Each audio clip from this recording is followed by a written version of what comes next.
Magandang gabi po, mga kabiki. Welcome po sa ating Barangay Cup. Ako po muli, si Boy Capre. At isa na naman pong kwento na mula sa tunay na pangyayari ang ating ibabahagi. Pakinggan na.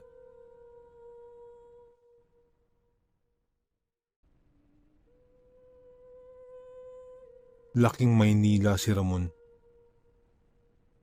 nang mabalitaan niyang namatay ang kanyang lolo mula sa probinsya ng Cotabato.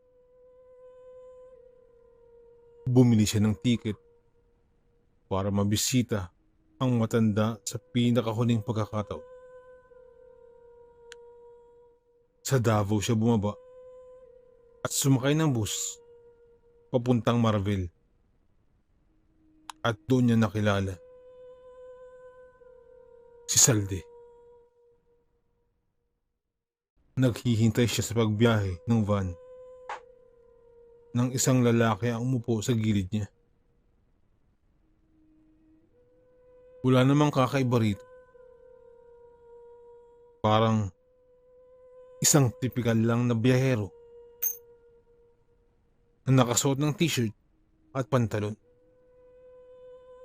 May bitbit ito na asul na backpack. Marami nang nabago rito sa Cotabato, no? Sambit ni Ramon habang napapatingin sa madadaanan ng tumatakbong sasakyan. Oo, marami nga. Mauunlad ang mga bayan dito. Sagot naman ng katabi ni Ramon. Doon na nag-umpisa ang kanilang usapan.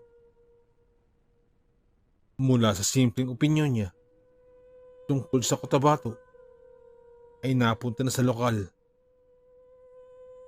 at nasyonal na usapin. Nagpakilala sila sa isa't isa at doon niya natukoy na papunta rin pala ito sa lamay ng lolo niya.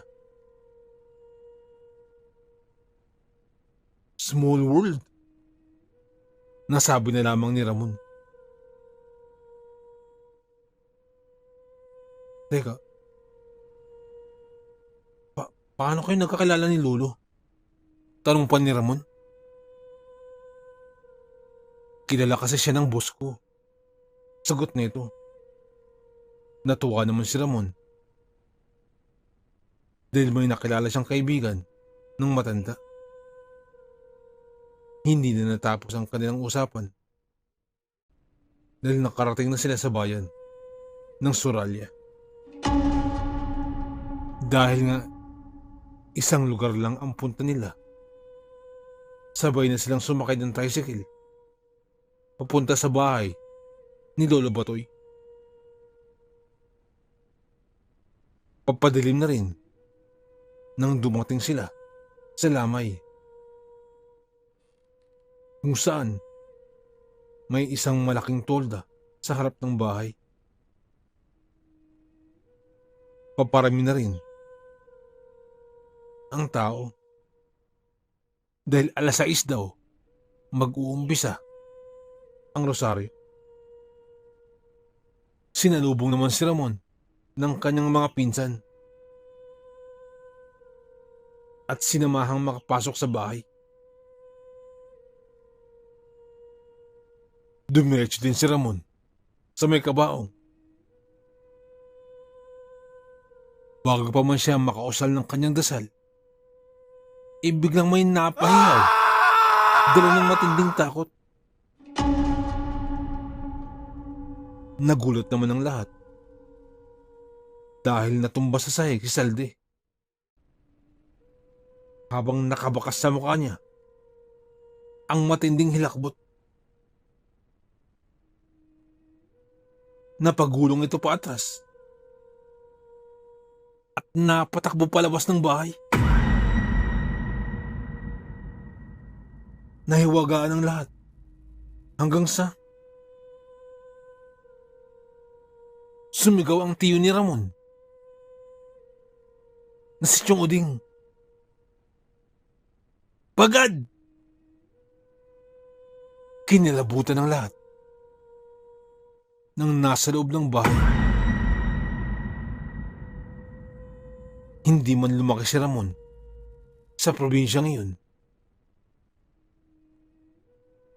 Pero mahilig kasing magkwento ng kababalaghan ang kanyang ina. Kaya alam ni Ramon ang tungkol sa mga pagad. Ang mga nilalang na kumakain ng mga bangkay.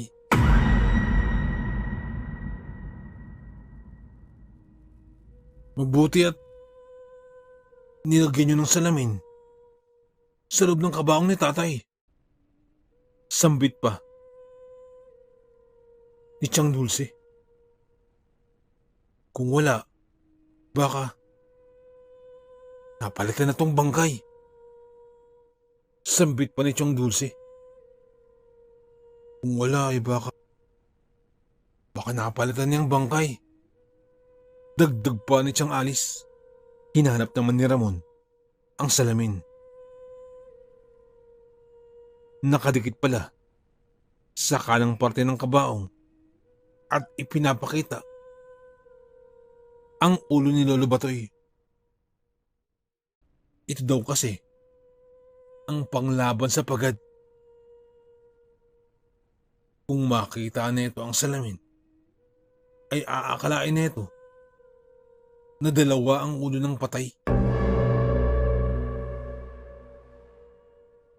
Hindi naman sigurado si Ramon kung maniniwala ba o hindi sa haka-haka. Baka naman may nervous breakdown lang si Salde. Hinanap ni Ramon sa labas ng bahay si Salde para makausap ito. Ngunit wala na ito. Tinanong si Ramon ng mga kamag-anak niya kung paano niya nakilala ang lalaki. Ikinuwento niyang nagkasabay sila sa isang van.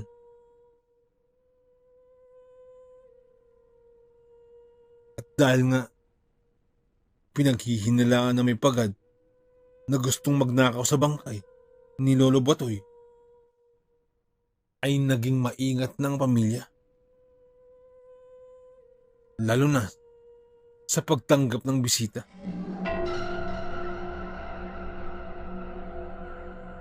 Pinabantayan na rin ito oras-oras. Mabuti naman at wala nang iba pang nangyari. Hanggang sa nailibing na ang matanda. Ngunit sa kabila nun, ay pinabantayan pa rin nila ang bangkay ni Lolo Batoy. Kahit nakalibing na, pinabantay ito sa mga binata nilang pinsan at pamangkin para hindi ito kalkalin. Si Ramon naman ay nagpasyang magbakasyon na rin ng 1 linggo habang naririto. Nandito na lamang din siya kung kaya't lulubusin na niya ang probinsya.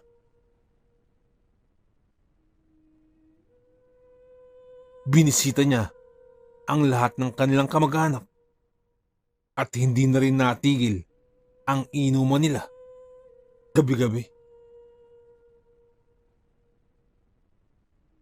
Isang Huwebes ng mga 11:00 ng gabi, nang nag-iinuman sila ng tuba sa bahay ng isa sa mga pinsan niya na si Kahil. Nang maya-maya ay may humahangos na mga binatilyo ang tumakbo patungo sa kanila.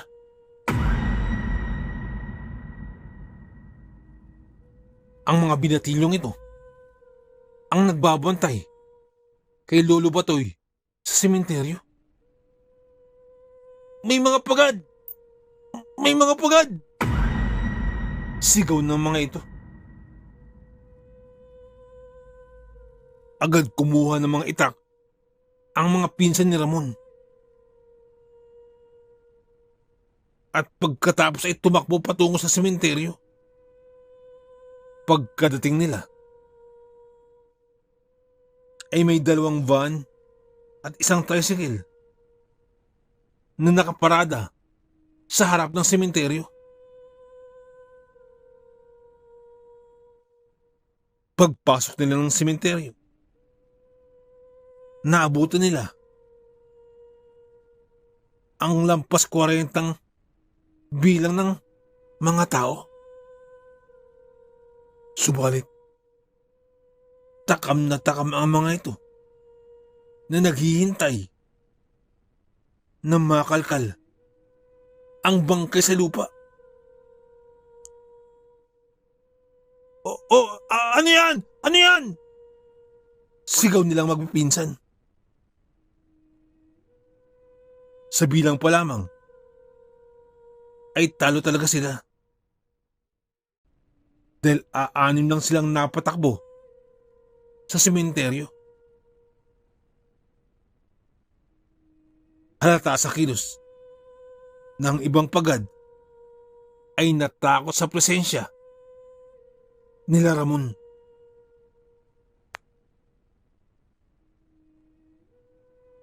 At parang tatakbo ang ilan dito. Subalit ang iba naman, lalo na ang isang lalaki na tila namumuno sa grupong ito, kalmado lamang ang kanyang kilos. Tigilan niyo yan! Ipapapulis namin kayo! Tatawag kami pulis! Sigaw ng mga pinsan ni Ramon at ni Chong Uding.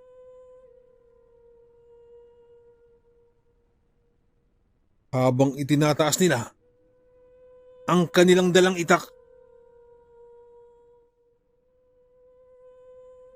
kahit noon pa ay matatapang ang mga ito.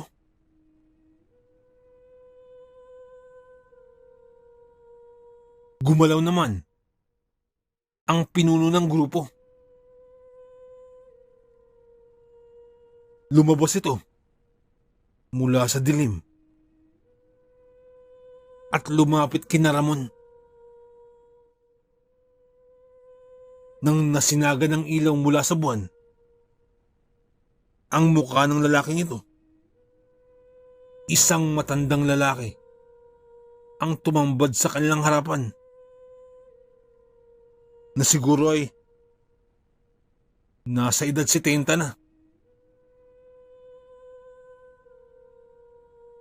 Dahil dun, biglang natahimik si Ramon at ang kanyang mga kaanak.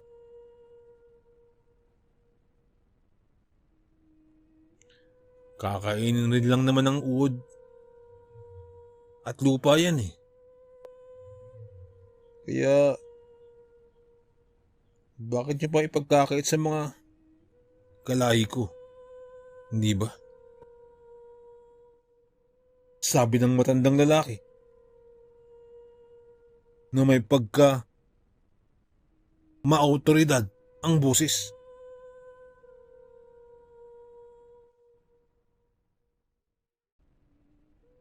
Nagsalita pa ito. Bago namatay,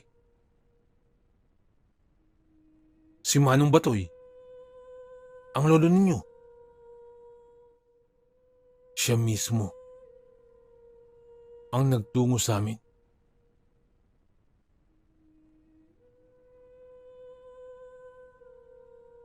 At siya mismo ang nagsabi na ang bangkay niya ang kanyang munting pasasalamat sa lahat ng naitulong ko sa inyong pamilya. Sambit pa ng matanda.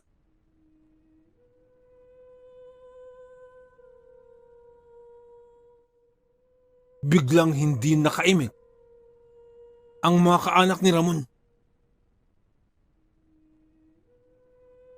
At ibinaba na rin ng mga ito ang mga patalim. At tahimik lang na tiningnan ang pagkakalkal sa katawan ni Lolo Batoy. Nang mahatak pa itaas ang nicho at malingasaw ang masangsang na amoy ng nabubulok na bangkay, ay parang sa mga aso na naglaway at umangil ang mga bisita. Lahat silang grupo. Ang matandang lalaki lamang ang kalmadong napatingin sa nangyayari. Huwag magagawaan. Magagawa na parang walang modo. Sambit pa nito sa kanyang grupo. Siguraduhin niyong mabibigyan ng lahat. Lahat makakakain.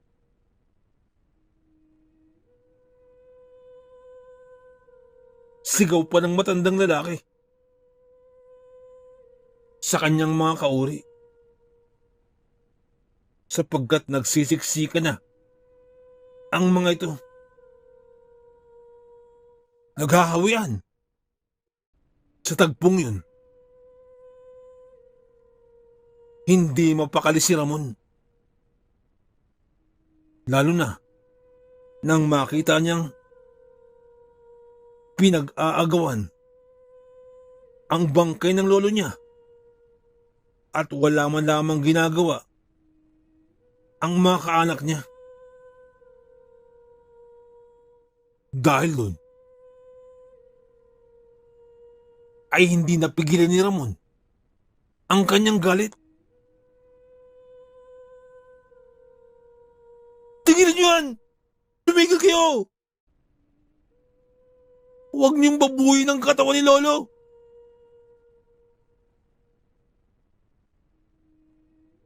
Sigaw pa ni Ramon. Subalit walang tumigil. Kung kaya't ang mga kaanak na niya ang pinagbalingan ni Ramon. Ano ba kayo? Wala man lamang ba kayong gagawin? Tutunga nga lang ba kayo?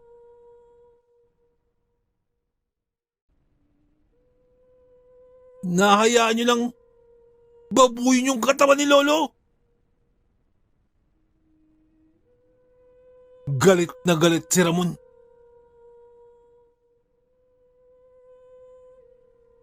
Walang sagot ang mga kaanak ni Ramon.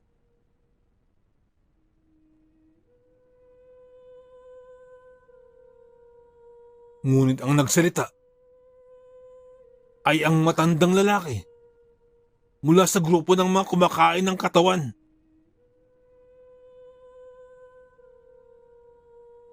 Ikaw ba si Ramon? Ang galing Maynila? Sambit ng matandang lalaki. Tumingin lamang si Ramon. Galit na galit ito. Hindi niya itinanggi ang sinabi ng matandang lalaki. Subalit, walang salitang namutawi sa kanyang bibig.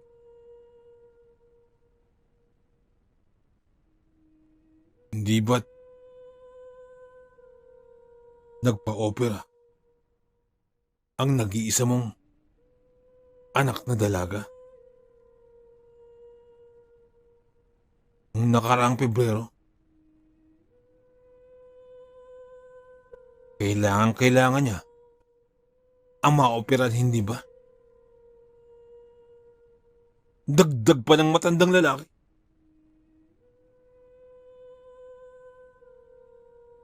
Sa tingin mo, iho,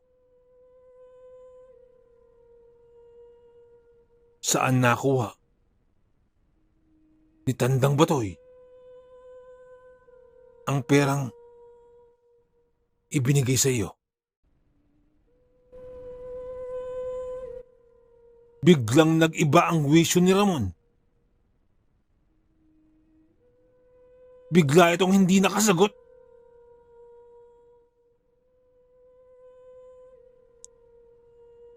Sapagkat ang kanyang lolo Batoy ang nag-iisang tumulong upang mapa-opera ang kanyang anak.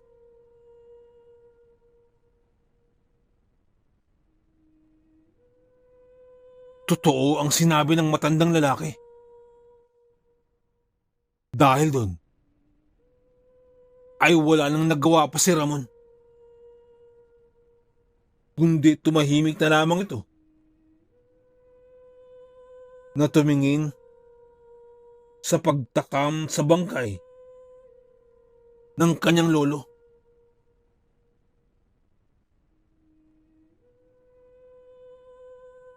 Mabilis ang mga pangyayari. Pinaghati-hatian ng mga pagad ang bangkay at laman, maging ang kalansay ng kanyang lolo. Nang makakuha na ng kani-kanilang mga parte, ay mabilis na rin bumalik ang mga ito sa kani-kanilang mga sasakyan, at ang iba ay tumakbo sa dilim.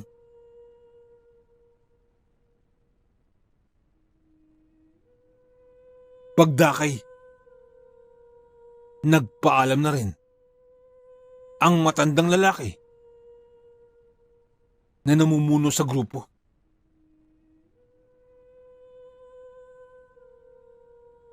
Pauna na muna kami sa inyo, ha? Sa susunod.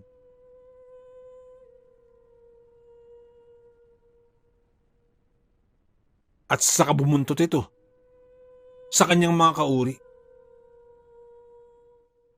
Sila namang magkakaanak ay nagsipag-uwian na rin.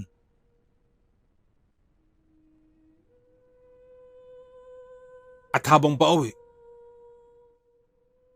ay doon lamang napagtanto ni Ramon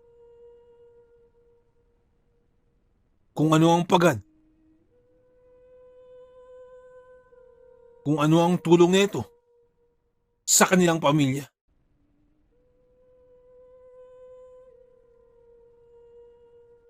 Bagamat nainis nung una, kalaunan ay nakaramdam ng matinding hiya si Ramon sa kanyang ikinilos.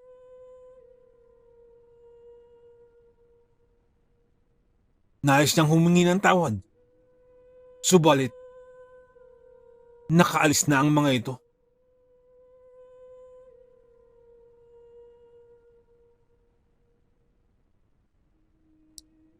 At hindi lamang sa kanya, halos lahat ng kanyang mga kaanak ay nabigyan ng tulong ng mga pagad sa kanilang lugar. Ang mga pagad ang agad nilang nilalapitan, lalong-lalo na pagdating sa pinansyal. Mayaman ang angkan ng mga pagad.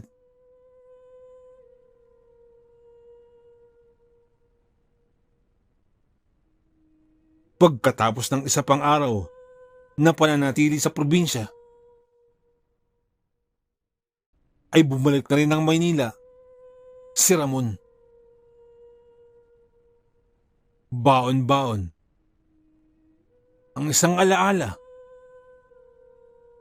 na kahit kailanman ay hindi niya malilimutan. Lalo pat habang makikita niya ang kanyang anak na dalaga. na siyang tumulong pala na mailigtas ang kanyang anak na dalaga. Doon napagtanto ni Ramon ang naging pasya na yon ng kanyang lolo Batoy.